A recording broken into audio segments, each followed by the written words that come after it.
नमस्कार दोस्तों, देश की आवाज से मैं हूं रंजन सिंह और आप देख रहे हैं वारदात। सिलचर सामानंद लेन की मौत की वो घटना जो हम सबको झकझोर कर, साथ ही एक गरीब और लाचार माँ और बाप को न जीने और न मरने की हालात में खड़ा कर दिया। उस मौत की घटना की पर्दा अब तक नहीं उठ पाया है। आखिर संजीव क्यों आत्महत्या चुन लिया, या फिर संजीव का? जी हाँ दोस्तों, आपने बिल्कुल सही सुना। एक गरीब और लाचार बाप अपने आंखों के सितारा, अपने कलेजे के टुकड़े को रोजगार के वास्ते अपने से दूर भेज देता है। लेकिन अचानक से 11 जून 2024 को दोपहर लगभग 2 बजे अचानक से पिता की फोन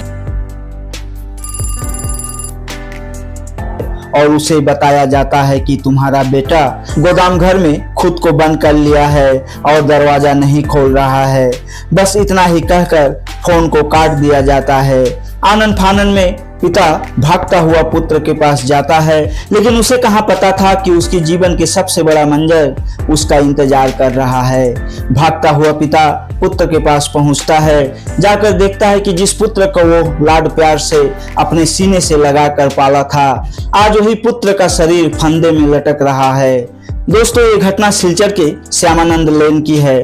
दरअसल सिलचर श्यामानंद लेन की जुएल पाल नामक व्यवसायी के घर रहकर उनका ही कार्य करता था छोटा जलंगा के निवासी लक्ष्मी दुसाद के पुत्र संजीव दुसाद।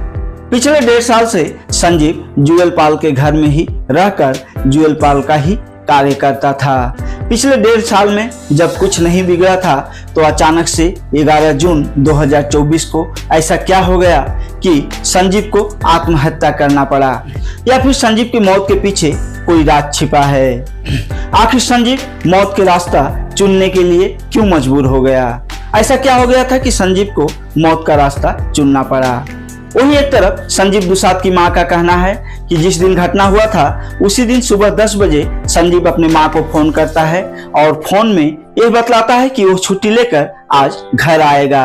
अपनी छोटी बहन से कहता है कि उसके लिए कॉपी और पेंसिल लाएगा। वहीं अपनी मां के लिए एक नए छतरी लाने का भी वादा करता है। लेकिन किसे पता था कि अचानक से दोपहर 2 बजे एक फोन की घंटी बजेगी और वो फोन की घंटी उस परिवार के लिए दर्दनाक खबर लेकर आएगी, जिस खबर को सुनकर सिर्फ संजीव दुसाद के परिवार ही नहीं बल्कि आसपास के लोगों का भी नींद हराम कर देगी।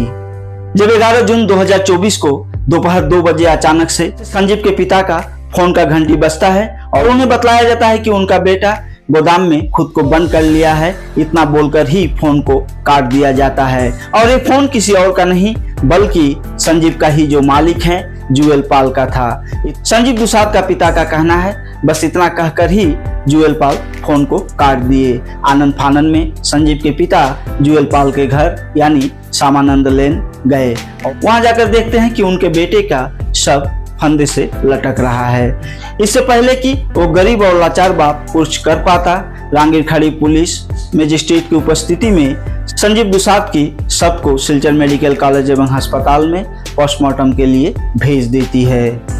इधर संजीव के पिता का कहना है कि जब वो अपने बेटे को फंदे से लटकते हुए देखे तो संजीव का दोनों घुटना मिट्टी से लगा हुआ था और संजीव के शरीर पर कई सारा जख्म का निशान भी था।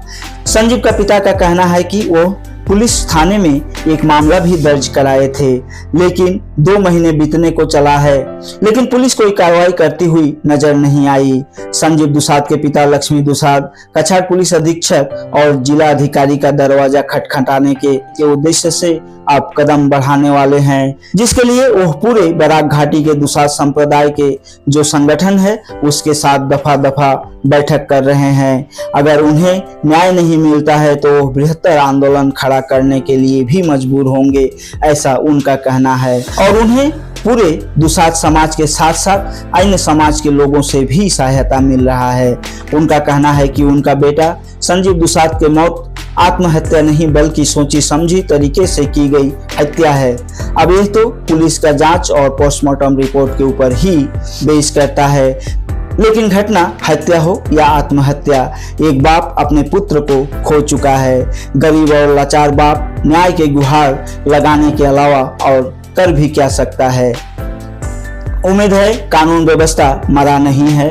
कछार पुलिस प्रशासन की जांच से जल्द ही इस बात से पर्दा हटेगा कि संजीव दुसाद की मौत हत्या थी या आत्महत्या, और हत्या हो या आत्महत्या इसका पीछे कारण क्या था। जैसे ही इस राज से पर्दा उठती है तब जाकर एक गरीब बाप को न्याय मिलेगा और साथ ही साथ संजीव के मौत के बाद गरीब और लाचार उसके पिता को उचित मुआवजा भी दिलाया जाएगा।